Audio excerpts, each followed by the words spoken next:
Assalamualaikum warahmatullahi wabarakatuh, sahabat sejuta kisah. Kembali kami hadir menjumpai Anda, dan seperti biasa kami akan menyuguhkan cerita-cerita misteri menarik. Kali ini, kami sudah menyiapkan sebuah kisah nyata misteri yang berjudul Pocong Jalan Sugri. Ayo Pak, cepetan, kita bawa Yini ke Bu Arya. Sahut istriku mengajakku membawa Yini, putri bungsuku, ke rumah seorang bidan. Hujan yang menggericik mengguyur malam Jumat 11 Januari 1994 memaksaku harus berjalan menggendong si kecil untuk diperiksa karena demam yang sangat panas. Namaku Bobby, istriku Dea, seorang guru honor di SD, putriku Yini 4 tahun dan Sylvie 14 tahun. Kejadian ini kuingat karena bertepatan dengan pernikahan idolaku, Arman Maulana. Semua berawal ketika aku menghuni rumah baru yang kubeli dari seorang yang pindah rumah. Lokasinya terletak di ujung Jalan Sugri atau Jalan Setapak menuju kampung mertuaku. Aku dan keluarga memutuskan pindah dengan alasan supaya lebih dekat ke jalan raya dan tak terlalu jauh ke pusat keramaian. Sebelumnya, rumah ini dimiliki seorang penjual burung yang pindah ke kota Cimahi. Rumah ini sempat kosong selama 4 tahun. Adapun yang mengisi hanya orang yang mengontrak saja. Tidak lama, hanya 1 atau paling lama 2 bulan saja. Dari luar tampak sangat kotor, mungkin karena memang tidak ada yang ngurus, terutama di bagian teras. Begitu banyaknya daun-daun berserakan dari pohon beringin yang ada di samping halaman.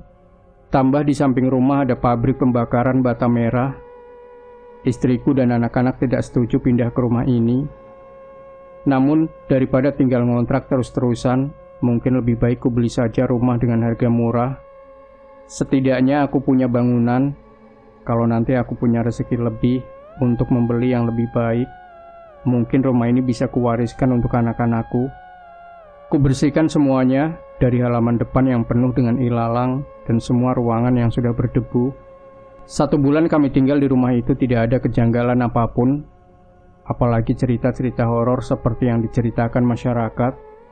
Hingga tepat malam tahun baru, aku dan anak-anak menginap di rumah mertuaku. Setelah beberapa waktu menginap, aku mendengar berita kecelakaan rombongan pemuda kampung seberang yang akan merayakan malam tahun baru di Pelabuhan Ratu. Dengan naas, mobil yang mereka naiki masuk ke jurang. Bahkan diantaranya ada beberapa yang menjadi korban jiwa.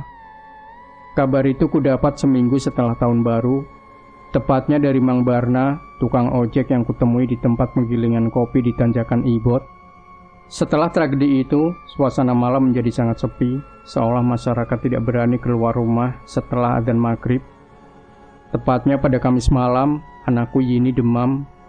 Pikirku mungkin karena kecapean bermain dengan temannya hingga hampir larut maghrib. Sudah dikompres, namun demamnya tidak kunjung turun. Dokter yang paling dekat hanya Dokter Amin. Itu pun jaraknya sekitar 1 km di kampung sebelah. Aku coba menyuruh Sylvie, anakku yang pertama, untuk beli obat ke warung kelontong di dekat rumah. Hampir semua warung tidak ada yang buka, dan suasana di luar rumah pun sangat sepi. Akhirnya aku dan Dea memaksakan diri untuk pergi membawa Yini ke Bu Bidan Arya. Meskipun hujan masih gerimis, Bu Bidannya sedang tidak ada di rumah, kata Mbah Wawan, tetangga Bu Bidan. Kulanjutkan menggendong Yini ke Dokter Amin, dan Dea menenteng payung sambil memegang senter menerangi jalan, karena jalan masih sangat basah setelah hujan reda. Sesampainya di rumah Pak Dokter, Yini pun diperiksa, dan kami pun bergegas pulang. Takut hujan turun lagi, karena waktu menunjukkan semakin malam. Angin berhembus kencang, jalanan pun sepi.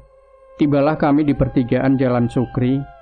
Aku melihat ada seseorang yang sedang berdiri di tepi jalan, seperti sedang kebingungan. Kulihat dari jauh, pria itu seperti mencari sesuatu di sekitar tempat dia berdiri. Dia memakai baju dan celana berwarna putih.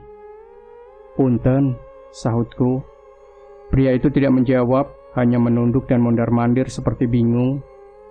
Aku penasaran dan kembali bertanya, "Nyari apa, Kang?" Dia hanya diam membelakangiku dan membalikkan badan perlahan. Dia sudah jalan lebih dulu sekitar 6 meter ke arah rumah. Ayo Pak, Papa ngobrol sama siapa? Kata istriku. Ini, si Akang ini. Jawabku sambil membetulkan gendongan Yini. Kebetulan Yini sudah tidur pulas. Dia kembali bertanya lagi, si Akang siapa Ari Papa? Seakan heran dia bertanya, ini si Akang. Ku jawab sambil menghadap ke arah pria itu, dan ketika aku membalikkan badan, ternyata dia memperlihatkan 2 buah bola matanya sendiri yang berlumur darah. Pakaian putih yang dikenakannya juga berubah menjadi berlumuran darah, dan dia mengucapkan, ini bola mataku terjatuh. Suaranya sangat menakutkan. Wah. Serentak aku berlari mengejar dia.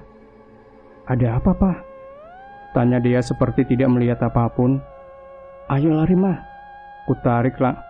Kutarik tangan dia. Dengan sekuat tenaga aku berlari. Sambil membaca doa, dia di belakangku ikut berlari tanpa menoleh ke belakang. Sampailah kami di depan puskesmas, kami berhenti. Kenapa Pak ngajak lari? Tanya istriku.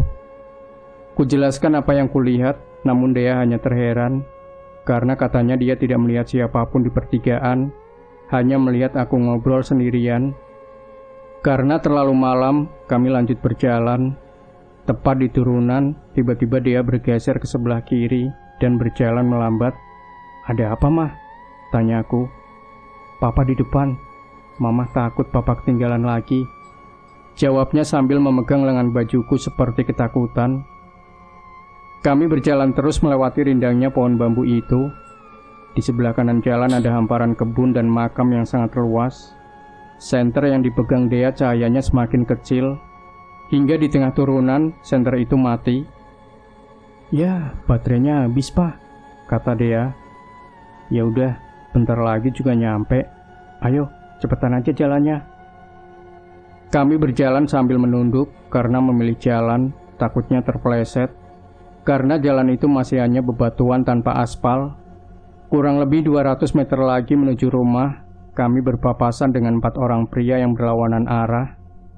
Mereka memakai baju putih, celana putih, seperti pria yang kutemui tadi. Dengan wajah menunduk seperti memilih jalan, aku mengenal mereka, kalau tidak salah mereka dari kampung seberang. Semakin dekat kami berhadapan dengan keempat pria yang berlawanan arah tersebut. Dari sekitar kurang lebih 10 meter, tiba-tiba tercium bau seperti darah yang masih segar dan membuat pusing kalau tercium baunya. Dari situ kami pun berjalan tegak, karena takutnya berpapasan dengan orang yang kami kenal. Semakin berdekatan jarak kami, keempat pria tersebut jalannya hanya menunduk, dan bau darah itu semakin menyengat. Ketika berpapasan, istriku tiba-tiba berjalan semakin cepat, seolah dia pura-pura tidak melihat keempat pria tersebut. Namun ketika aku yang berpapasan, tiba-tiba anakku Yini mempererat pelukannya dan membuang muka berbalik arah seperti ketakutan.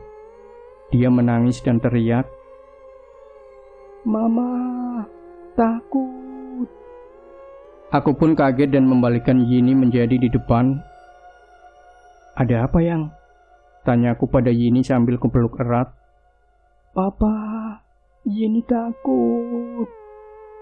Yini menangis dan menunjuk ke arah belakang, yang mana keempat pria tersebut sudah berpapasan dengan kami.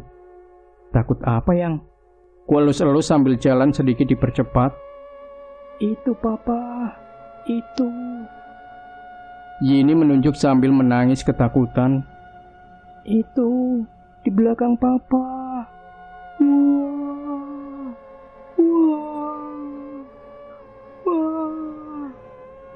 Yini menutup muka dengan satu tangan dan menunjuk ke arah belakang.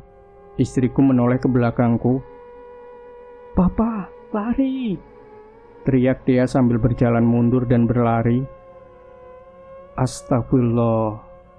Kulihat dengan ujung mata. Astagfirullah ya Allah. Astagfirullah ya Allah.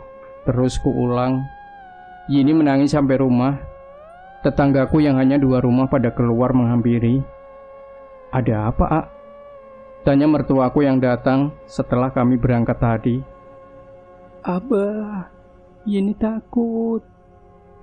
Sambil menangis, Yeni langsung turun dari pelukanku dan lari ke pelukan kakeknya. Ada apa, A? Kok pada lari? Tanya tetanggaku. Kuceritakan apa yang kulihat ketika aku melirik keempat pria yang berpapasan tadi dengan ujung mata. Ternyata mereka berubah menjadi 2 kali lebih tinggi dari manusia biasa. Baju dan celananya yang tadinya putih berubah menjadi seperti penuh dengan darah segar dan tanah merah yang basah.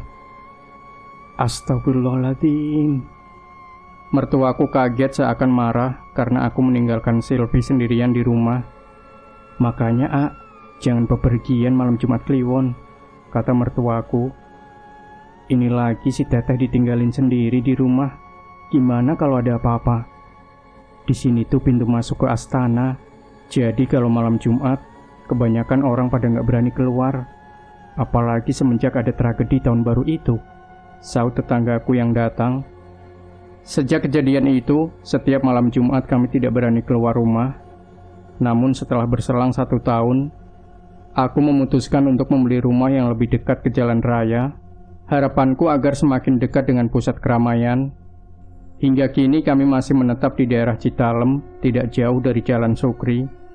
Alhamdulillah, cerita pocong Jalan Sukri itu hanya cerita rakyat lama, yang mana di masa sekarang sudah tidak terlalu dihiraukan lagi.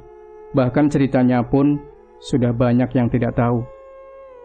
Demikian sahabat Sejuta Kisah, jangan lupa berikan komentar Anda, like, share video ini, subscribe channel Sejuta Kisah, dan kembali nantikan cerita-cerita misteri terbaru dari kami. Wassalamualaikum warahmatullahi wabarakatuh.